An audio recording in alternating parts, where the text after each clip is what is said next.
السلام عليكم ورحمة الله تعالى وبركاته. soo dhawaada muuqaalkii ugu horeeyay abid aan markaas nila sameeyo oo ah weekly recap. macnaheedu yahay isbuuc hadda lasoo dhaafay ama hadda sii dhammaanaya oo maanta weekend aan ku jirno oo labada maalin isbuuca ugu dambeysay. maxaa dhacay, maxaa fursad jiray, maxaa qaladoo dhacay, sida ay ugu faa'iidaysan kartay. intaasoo dhan waxay kaa caawinayaan in idea guud ka haystid suuqa, sidoo kale fikirkaas inaad isticmaashid usbuuca soo socdana suuqa inaad kula isticmaashid. Okay, so midda koowaad, aniga markaan isticmaalayo xagga forex tradingka waxaan ahay fundamental trader, oo macnaheedu yahay in aan isticmaalo newsida ama akhbaaraha ama economic dataska ee suuqa soo baxaan. waxaan isticmaalaa lacagta dollarka, lacagta Australia. waxaan akhriyaa labadan lacagood maxaa la yidhahdaa bangigooda dhexey, waxaan akhriyaa daatooyinkooda. waxa sidoo kale aan la socdaa taarifska oo xagga Donald Trump cashuuraha waxyaabahaas uu kusoo rigay. xagga fundamental markii la analyskeyga waa boqolkiiba 80. so shaashada markaa imaado waxaan isticmaalaa very simple method oo ah the power of two lines, the power of two lines, awoodda ay leedahay labada xariiqood. Okay, so labada xariiqood ayaa waxay ii sameeyaan every single week, isbuuc walba lacag joogto ah oo markaas suuqa forexka aan kaga sameeyo. sidoo kale ardaydeeda mar walba aan ayagana baro. keliya waxaa u baahan tahay dulqaad. haddii aad leedahay dulqaad, labadan xariiqood waxaa weeye lacag aad iyo aad u fara badan ayaa markaas maxaa la yidhahdaa ku samayn kartaa. Okay, marka basically اسبوع اسلا fiirino sidoo kale aan kasoo bilaabno fundamentalska. Okay, because analyskii markaa samaysanayo first waxaan tagaa forex factory, waxaa sidoo tagaa forex live, waxaa sidoo kale tagaa economic calendarska kale ee kala duwan. so insha allah waxaa tagayaa last week oo ahaa isbuucii maxaa la yidhahdaa aan hadda sii dhamaanayo ama hadda ku guda jirno ama soo dhamaado waxaa dhexdeed duwan. laakiin ani mar haddii jimca la soo gaari isbuuca saas ayuu iga dhamaaday. so isbuuca kale iyo isbuucan laba maal u dhexaysana waxaan dhahaa magac kale ay igu baxsan, ma fahanteen, iska jibi degan. marka basically maxaa ka wadaa marka waxaan ka wadaa mondayda haddii aad kartid waxaa jiray Canada federal election. sidoo kale Tuesdayda waxaa jiray JOLTS opening can. sidoo kale Wednesdayda waxaa jiray CPI oo AUD/USD ahayd oo iyadana ku imaaday positive. sidoo kale waxaa jiray euro oo CPI kasoo baxay xagga Germany. sidoo kale waxaa jiray USD. sidoo kale waxaa jiray GDP-ga. sidoo kale waxaa jiray BOJ oo iyadana bangiga dhexe interest rate kasoo baxay. sidoo kale waxaa jiray NFB oo asina ahay dhaqaajiye suuqa dhaqaajiye. laakiin dadka badanaa NFP ma fahmaan sida loo tiragelay. hadda NFP-gan waa bullshit. waxaa laga yaabaa aragtay nambaradan 177 oo suuqa selka aga dhaca because dad badan euro USD soo salgana USD ne buy ayaa then suuqa tana soo test galay. why? because mainly waxaa la fiiriyaa NFP-ga average hourly earnings-ka iyo waxaa lala socdaa sidoo kale unemployment rate-ka. so basically inta haddii aad soo laabto waxaa arki karaa isbuuca yani wuxuu iska ahaay lacagahan inta badan constellation iskaga jirta, weliba lacagta AUD/USD haddaa fiiriso kale ilaa iyo hadda waxaa waaye xaalad wareersan ayay ku jirtaa. so ilaa hadda xaalad wareersan ayay ku jirtaa. laakiin maalinka maxaa la yidhahdaa arbacada waxaa qaatay tradekan oo saleskan ah. sidoo kale tradekan fikirka ku qaatay ayaa markaas maalinka khamiista aan kula wadaagaa. so tradekan basically waxaa soo baxay newskan unemployment claimska oo ku soo baxay worst inta la filaa in ka badan. sidoo kale waxaa soo baxay ISM manufacturing oo ah asina positive year. so suuqan US dollarka daatooyinka negative isbuucan soo baxay saasay tahay suuq ma sameyn rally waxa la dhahay suuqa muusan socon kor muusan aadin. why? because suuqa markii daatada waxaa jirta wax pricing la dhahay suuqa la geliyo. okay, so pricingka marka maxaa waaye? pricing waxaa waaye informationka intuusan soo bixin kahor already suuq waa la sii geliyay, suuqu ku sii jiraa. so fiiri haddaa fiiris AUD/USD from this point kasoo dhaqaaqay 59 kasoo dhaqaaqday ilaa 64 tagtay. that is how many pips? almost 400 pips. so why marka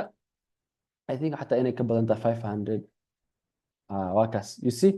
ilaa waxay tagtay 500 pips ay dhaqaaqday. so lacagta 500 pip maxaa dhaqaayay? waxaa dhaqaajiyay hadallada Mareykanka iyo China isla dhexmarayaan. then waxaa la ogaay in economy ahaan dhibaato u keeni doonto lacagta US dollarka. taas marka waxay keentay in suuqa markaas oo a lot of bad news in suuqa lagu price ingreeyo oo suuqa lasii geliyo so ilaa hadda suuqa muxuu soo daadalaa because suuqa wuxuu lacsan yahay catalyst ama wuxuu lacsan yahay warbixin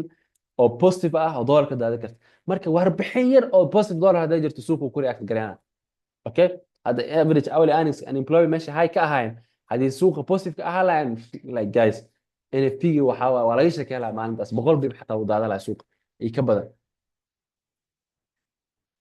marka pricingka waa wax aad iyo aad u fahan inaad fahantid lacagta iskama socoto reason iyo waxyaabo ay ku socdaan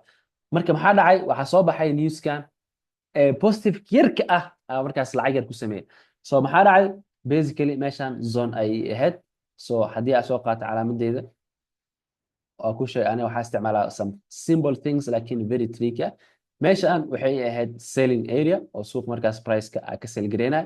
so basically candle-ka waa kan markuu soo baxay suuqa oo imaaday then candle-ka markuu kor soo aaday tradeskaas waxaa ka qabanay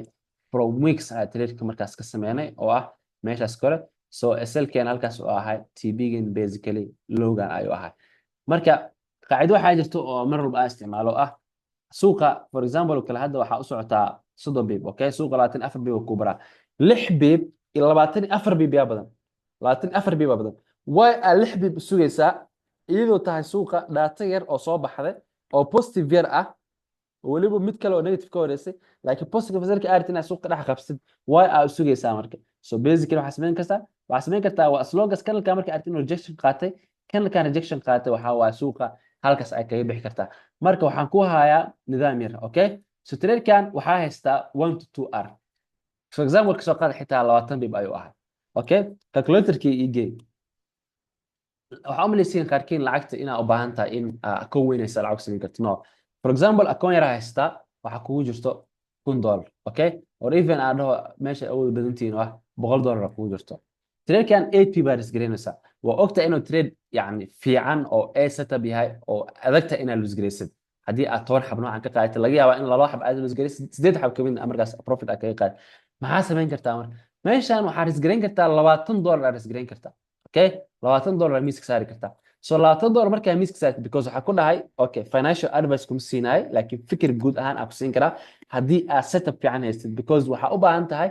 in aad fahantid suuqa okay so tan financial advice ma ahan tan waxaa waa setup aan ku siinaa ama qaabka markaas aniga aan u isticmaali jiray akoomada aan ku karin jiray waxaa u baahanahay inaa lusgaray 5 trade oo isku xigta si akoonka iga gubto which aan ogahay haddii aan ruleskayga raaco 5 trade aan qaato 4 trade ama 3 trade kamid inaan guuleysanayo so $20 daad isgaraysid oo u socotay times 2 ama times 3 for example aan ka soo qaado times 2 aa u socdaa okay